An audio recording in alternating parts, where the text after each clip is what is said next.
esse senso comum que muitas vezes é construído com a espetacularização da própria violência, ela não é um fim em si mesma. A sociedade quer acabar com a violência, Por isso ela diz que é preciso que se faça alguma coisa.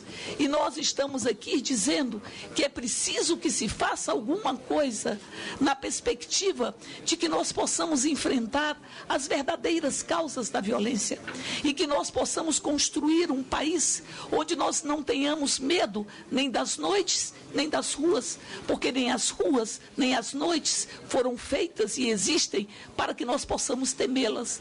Nós queremos uma sociedade onde nós não tenhamos medo de que nossos filhos não voltem para casa.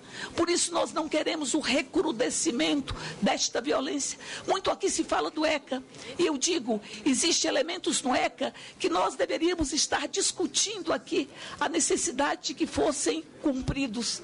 A nossa Constituição, ela assegura enquanto prioridade absoluta, e é a única prioridade constitucional absoluta, a criança e o adolescente, para a família, para o Estado e para a sociedade. Portanto, nós deveríamos estar aqui, dedicando as nossas energias para assegurarmos esta prioridade absoluta, para que as políticas para criança e para adolescente pudessem ser prioridade e tivesse a centralidade das agendas governamentais. Nós deveríamos estar discutindo aqui que medidas nós vamos fazer ou tomar para responsabilizar os gestores que não aplicam e não investem em creches, que não investem em políticas de cultura, em políticas de educação, em educação integral. Que nós vamos fazer com esses gestores que acham que é mais importante, muitas vezes, o asfalto do que a educação, que não entendem que uma educação de qualidade é a segurança para que tenhamos outras políticas públicas de qualidade, que não consigam escutar o que sabiamente foi falado por Paulo Freire, que se a educação não resolve tudo, sem ela nós não resolvemos nada. Por isso, penso que as energias deste parlamento, elas são energias que estão se concentrando com a falta ou com a leniência analítica. Uma leniência analítica, onde os dados são peremptoriamente desprezados. Aqui, ninguém considera que nós temos uma violência diminuta provocada por adolescentes. Alguns dizem, mas só são 8% dos crimes que são elucidados. E eu digo, desses 8%, menos de 1% é promovido ou tem como protagonista os adolescentes. Isso não é considerado. E se cria um mito e se distorce a realidade. E tem um grande filósofo que diz que quando a gente ignora a realidade vai nos ignorar e nós perdemos a oportunidade de transformá-la ao ignorá-la.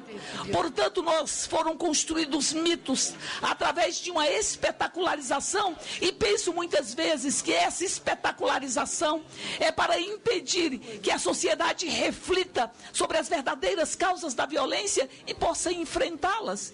E muitas vezes penso que essa redução da maioridade penal, de jogar adolescentes de 16 anos em cadeias, que o senso comum também sabe que não resolve os problemas da violência no Brasil, porque se resolvesse, deputado Alessandro Molon, nós teríamos uma sociedade extremamente pacífica, e nós não temos. Nós estamos tendo a terceira maior população carcerária do mundo, mais de 700 mil presos nós temos neste país, e nós sabemos que esse sistema carcerário tem uma reincidência de mais de 70%. Nós tivemos a oportunidade de escutar a responsável pela Fundação Casa do Estado de São Paulo, e ela disse aqui que a reincidência de adolescentes em cumprimento de medida de internação chega a 13%. E eu diria, nós queremos acabar com a violência, e os presídios brasileiros não têm dado conta de enfrentar essa violência. Os presídios brasileiros aprofundam o conflito com a lei. aprofunda o conflito com a lei. São nesses presídios brasileiros que existem os grupos organizados que seguramente irão aliciar estes adolescentes na perspectiva de aprofundar a sua trajetória de conflito com a lei. É preciso que nós entendamos os dados e possamos tirar os fantasmas dos fatos, porque nós não temos uma impunidade no que diz respeito aos adolescentes. Nós temos os adolescentes indo para a prisão, porque as unidades de internação são prisões. Aí se falam, são só 3 anos, vamos discutir o tempo então de internação, vamos discutir, mas é preciso lembrar que 3 anos de internação equivale a um prazo muito maior se fosse essa sentença para um adulto, porque o homicídio simples pode ter uma pena de 6 anos e esse adulto pode sair dessa prisão e progredir a medida com 1 ano de cumprimento em regime de internação. Aos adolescentes são 3 anos, e eu digo, mas que me vale encarcerar e depois essas pessoas voltarem para a sociedade com um sentimento de raiva social muito intenso e sem interrupção da sua trajetória infracional? De que me vale gastar recursos públicos, que aqui já foram falados, para que nós tenhamos as pessoas mais aprofundadas nesta relação com o crime, com o delito, com o conflito? Por isso é preciso que nós possamos desmitificar a impunidade, porque ela não é real, ela não é verdadeira. Os adolescentes recebem a sentença encarcerados, ao passo que nós temos vários adultos que estão recebendo ou esperando a sentença em liberdade. Os adolescentes são encarcerados. Era bom que todos nós conhecêssemos as unidades de internação, para que nós pudéssemos formar de fato um valor e conhecêssemos também os presídios do nosso país. Digo porque tivemos hoje a participação de um subsecretário aqui do Distrito Federal, que antes de ser subsecretário do sistema penitenciário aqui do Distrito Federal, defendia a redução da maioridade penal. Ao entrar dentro de um presídio e ver celas que deveriam ter 8 pessoas, abarrotada com 22 pessoas, sem qualquer tipo de atividade, mudou a sua própria posição. Mas essa comissão, de forma abrupta, ela não teve a oportunidade de traçar um diagnóstico que não fosse pautado na vingança, porque ao Estado não cabe o sentimento de vingança. O sentimento de vingança, ele corrói, ele destrói o Estado democrático de direito. Nós queremos uma sociedade onde esses adolescentes possam interromper a sua trajetória infracional, possam ressignificar as suas vidas.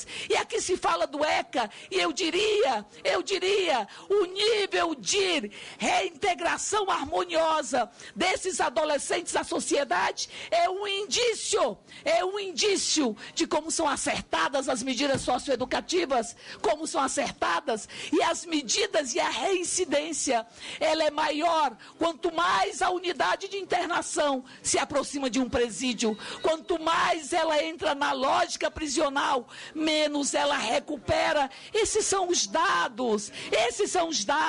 Alguns dizem, ora, mas os adolescentes sabem o que fazem. Nós não estamos discutindo isso. Nós estamos discutindo que eles estão numa fase peculiar de desenvolvimento. Todos nós já fomos adolescentes, todos nós. E nós sabemos, e sabem muito bem, aqueles teóricos e os educadores. Piaget fala sobre isso. Piaget fala sobre as etapas de desenvolvimento, da própria maturidade das pessoas e das crianças, dos adolescentes. Vygotsky fala sobre isso na psicologia de desenvolvimento. É uma fase peculiar da vida.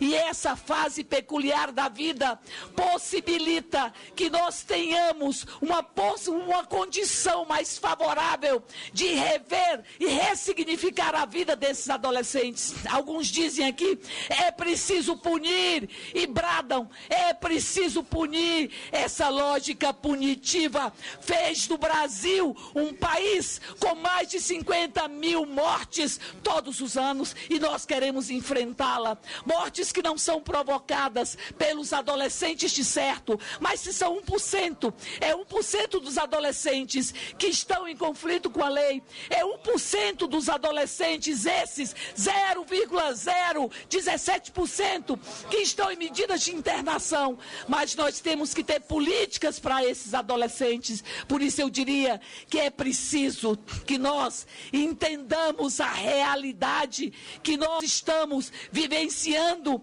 e que nós muitas vezes não a enxergamos pelo sentimento de vingança, porque a bala não resolve tudo, a bala não resolve tudo, a bala não verga a humanidade, a bala não resolve tudo. Tem bandeiras, inclusive bandeiras sobre a pele, como diz o poeta, que precisam ser consideradas. Nós precisamos construir uma sociedade onde nenhum adolescente ou nenhuma criança sejam vítimas da ausência do próprio Estado, que nós tenhamos uma sociedade onde todos os dias não tenhamos que ver a sociedade ou as televisões imporem o consumo como instrumento de validação social.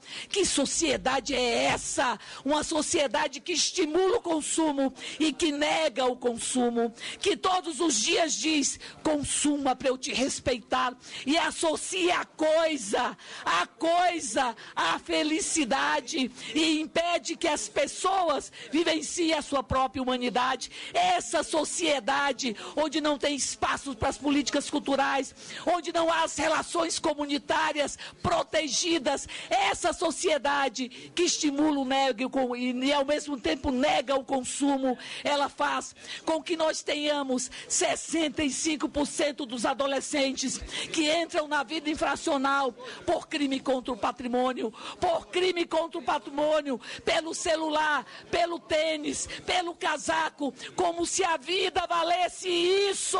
E nós não vamos abordar nenhum desses aspectos, simplesmente reduzindo a maioridade penal, simplesmente dizendo, é preciso escutar o grito das ruas, e eu digo, é preciso escutar os gritos da rua, e os gritos das ruas, eles indicam que a sociedade já não suporta a violência. Portanto, senhor presidente, há os exemplos que são fartos, exemplos estadunidenses que indicam que a redução da maioridade penal aumentou o nível de violência, exemplo de vários países nesse sentido. Nós não podemos não considerar esses dados, nós não podemos desprezá-los, porque nós estamos aqui discutindo qual é o país que a gente quer, nós estamos aqui discutindo se queremos o Estado vingativo, o Estado que vocifera o ódio, ou se queremos o Estado